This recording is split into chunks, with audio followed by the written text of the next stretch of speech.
Assalamualaikum warahmatullahi wabarakatuh. Perkenalkan, nama saya Muhammad Eka Faiz Fatila, mahasiswa Teknik Informatika Muhammadiyah Malang. Kelas pemodelan dan simulasi data A.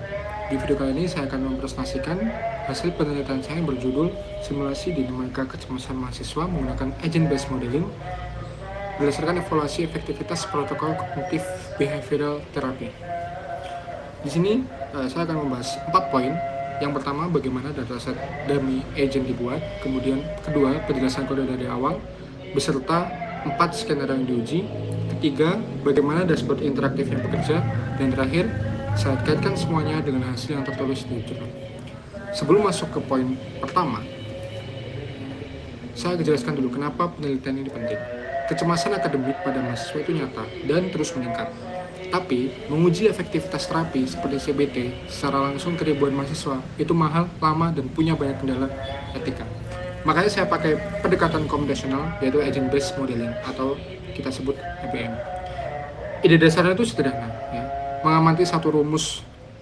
Daripada kita mengamati satu rumus besar untuk seluruh populasi, saya membuat ribuan agent virtual yang masing-masing punya kondisi kecemasan sendiri. Lalu saya biarkan mereka bergerak dan saling mempengaruhi satu sama lain dalam sebuah lingkungan simulasi. Dari situ, saya bisa lihat pola besar yang muncul. Mirip simulasi penyebaran penyakit, tapi ini untuk penyebaran kecemasan secara emosional. Kita masuk ke poin pertama, ya. Bagaimana dataset dummy itu dibuat? Oke.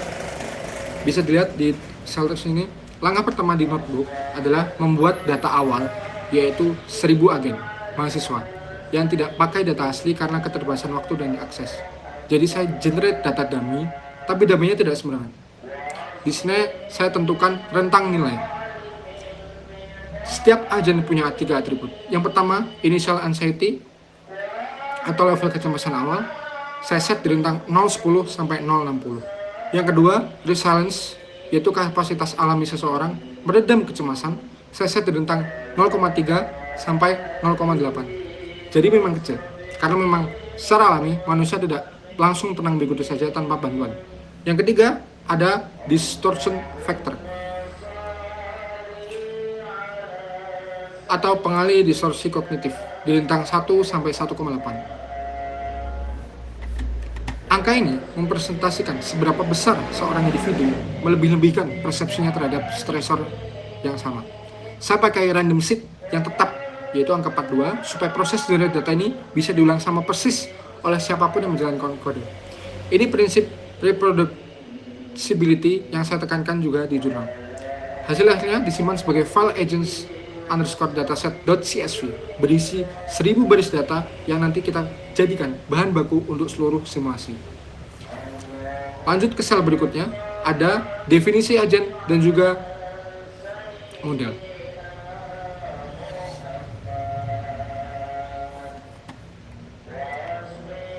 Bagian inti dari seluruh simulasi, saya bangun 2 komponen utama, yaitu kelas individual agent yang mempresentasikan satu mahasiswa dan kelas anxiety model yang mengatur seluruh populasi dan lingkungan. Lingkungan simulasinya berupa grid 2 dimensi ukuran 40x40, bersifat toroidal, artinya kalau seorang agent bergerak keluar dari tepi kanan, dia akan muncul lagi di tepi kiri, seperti permainan Pac-Man. Nah, ini supaya tidak ada agen yang terjebak di sudut dan tidak punya tetangga untuk berinteraksi. Setiap waktu, 3 hal terjadi pada satu agen. Pertama, agen bergerak acak ke sel tetangga yang kosong. Ini mensimulasikan interaksi sosial sehari-hari di kampus. Kedua, agen menghitung efek penularan emosional dari tetangga sekitarnya. Jadi kalau tetangga rata-rata cemas, level kecemasannya sendiri ikut terdorong naik. Dikalikan dengan rasio penularan yang disebut contagion rate. Ketiga, level kecemasan agen diperbarui menggunakan rumus transisi inti, yaitu A pada waktu T plus 1 sama dengan A pada waktu T ditambah stresor dikali distorsi kognitif ditambah efek penularan dikurangi resiliensi dan dosis protokol CBT.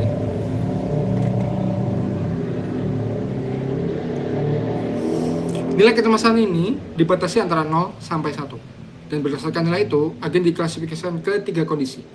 Calm atau tenang kalau nilai di bawah atau sama dengan 0,4, anxious kalau antara 0,4 sampai 0,8, dan panic kalau di atas 0,8. Satu detail yang saya anggap penting di sini yaitu disebut stresor lingkungan di sini tidak konstan. Pada hari biasa nilai 0,15, tapi setiap 30 step dia melonjak jadi 0,4 untuk mensimulasikan periode ujian tengah atau akhir semester. Jadi, populasi agen di sini benar-benar mengalami siklus musim ujian yang berulang, persis seperti kalender akademik di real life.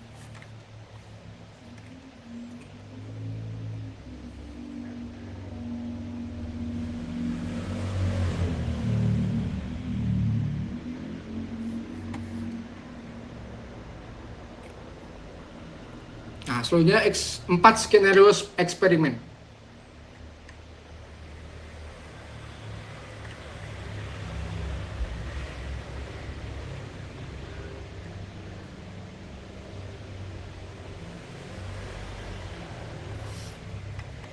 Di sini bisa dilihat 4 skenario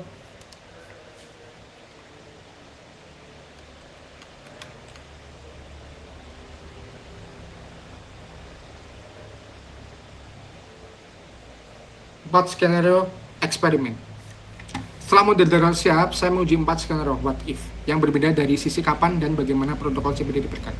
Skenario pertama yaitu tanpa intervensi. Jadi baseline atau kelompok kontrol di sini tidak ada dosis CBD sama sekali. Populasi dibiarkan menghadapi stresor apa adanya. Skenario kedua itu reaktif, meniru pola penanganan krisis. Dosis CBD itu diberikan sekitar 0,3, baru diberikan kalau agen sudah terlanjur masuk ke kondisi panik. Jadi sifatnya menunggu sampai kondisi memburuk atau baru ditangani. Kemudian masuk ke skenario ketiga, itu preventif. Sebaiknya dari dosis CBD kecil. Sebaliknya, dosis CBD kecil ini juga 0,3, tapi diberikan rutin. Beda dengan yang tadi. Preventif, dosis CBD diberikan rutin setiap step, tanpa menunggu kondisi memburuk. Nah, ini merepresentasikan rutinitas coping harian yang konsisten, semacam journaling atau relaksasi singkat tiap hari. Nah, skenario terakhir yaitu distorsi kognitif yang tinggi. Memaksa semua agen punya distortion factor maksimal yaitu 2,0, lalu diberikan perlakuan preventif yang sama seperti skenario 3. Tujuannya itu untuk menguji apakah dosis CBD standar masih cukup untuk populasi dengan kognitif jauh lebih rentan daripada rata-rata. Oke, lanjut ke simulasi Monte Carlo-nya. Di sini saya memakai simulasi Monte Carlo dan sensitivity analysis. Karena ada elemen acak di dalam model, posisi awal agen, arah pergerakan, dan sebagainya, satu kali simulasi saja tidak cukup. Nah, makanya saya menggunakan metode Monte Carlo ini. Setiap skenario dijalankan berulang sebanyak 10 kali, masing-masing selama 100 step waktu. Lalu hasilnya dirata-ratakan. Nah, ini membuat sebuah kurva yang hasilnya jauh lebih stabil dan bisa dipercaya, bukan sekedar kebetulan dari satu kali simulasi.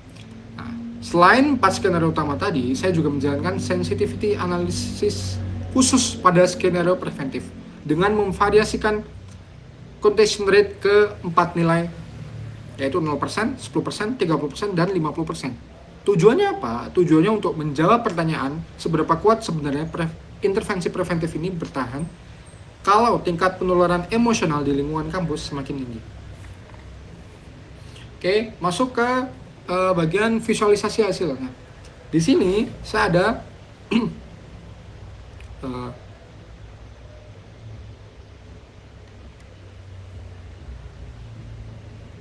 di sini di sel ini saya hanya mendefinisikan visualisasinya. Kita langsung lanjut saja ke eksekusi utamanya. Oke. Seluruh simulasi ini sudah dijalankan, hasilnya nyata. Untuk rata-rata recovery per skenario itu 0 step. Pertama, skenario tanpa intervensi yaitu 0 step, artinya tidak pernah pulih. Skenario reaktif itu juga 0 step, artinya juga tidak pernah pulih penuh. Populasi itu hanya berisolasi tinggi di sekitar ambang panik. Nah, kemudian di skenario ketiga, preventif, ini menarik. Dia hasil yang menunjukkan 8,5 step. Ini satu-satunya skenario yang benar-benar menunjukkan pemulihan. Kemudian di skenario terakhir, distorsi kognitif tinggi, stepnya itu kembali ke 0, jadi tidak pulih sama sekali. Nah, kalau kita lihat di grafik sebelah kiri atas itu ada kurva merah. itu tanpa intervensi, dia tuh naik cepat dan mentok di ambang breakdown sebelum step ke 10 dan bertahan di sana. Kurva orange itu reaktif, berosilasi tinggi terus menerus di sekitar 0,8 sampai 0,9, tidak pernah benar-benar turun.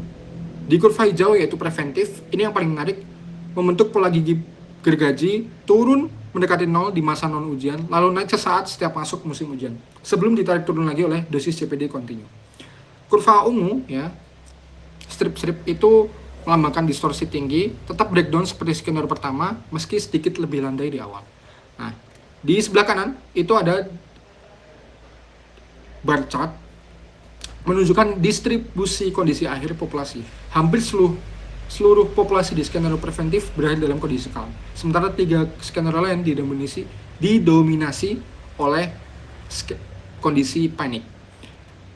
Nah, kemudian kalau kita scroll di bawah, itu adalah hasil dari sensitivity analysis. Pada contagion rate 0 dan 10%, pola gigi gergaji pembelahan preventif masih terlihat jelas. Tapi begitu rasio penularan dinaikkan ke 30%, kurva gagal turun sama sekali dan bertahan di ambang breakdown. Bahkan pada 50%, kegagalannya itu terjadi lebih cepat. Ini artinya ada titik kritis atau tipping point di antara 10 sampai 30%, di mana intervensi individual sebaiknya apapun tidak cukup kalau dilakukan di lingkungannya sosial sendiri terlalu toksik dan terlalu padat.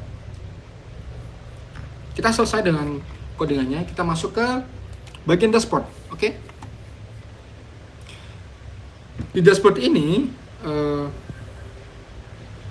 di sisi kiri itu ada panel kontrol. Di sini user bisa mengatur stressor baseline dan stressor puncak musim hujan. Seperti rasio penularan emosional, jumlah agen yang disimulasikan, durasi simulasi, sampai dosis CBD untuk skenario reaktif maupun preventif. Semua parameter ini sama persis yang saya pakai di kode tadi. Nah, kemudian ada juga 2 pengaturan tambahan untuk menjaga kualitas hasil, yaitu opsi menggunakan sheet tetap supaya perbandingan antar skenario itu adil karena semua stat dan kondisi dari acak yang sama, dan slider jumlah reputasi Monte Carlo defaultnya 10 kali. Nah, kemudian setelah user memilih skenario yang ingin dibandingkan, user bisa langsung klik tombol jalankan simulasi di bawah ya. Jadi kita pilih dulu skenario yang ingin pilih. Nah, kalau udah dipilih, kita klik simulasi, jalankan simulasi. Kita tunggu hasilnya. Nah, dashboard akan menjalankan seluruh simulasi di belakang layar, lengkap dengan progress bar supaya pengguna tahu progresnya macet atau enggak. Kemudian dashboard akan menampilkan 3. Pertama, grafik garis perbandingan dinamika kecemasan antara skenario. Ya, kita kan tadi pilih 2 skenario, makanya akan ada 2 perbandingan antara skenario. Kemudian ada visualisasi spasial berupa scatter plot masing-masing skenario yang menunjukkan posisi agen di grid dan warnanya sesuai kondisi mental mereka di step akhir. Dan ketiga, ada tabel rekapitulasi dan yang berisi persentase distribusi kondisi air setiap serta recovery time rata-rata per skenario. Di sini kita bisa lihat bagian tanpa intervensi itu 100% panic dan preventif itu 100% calm.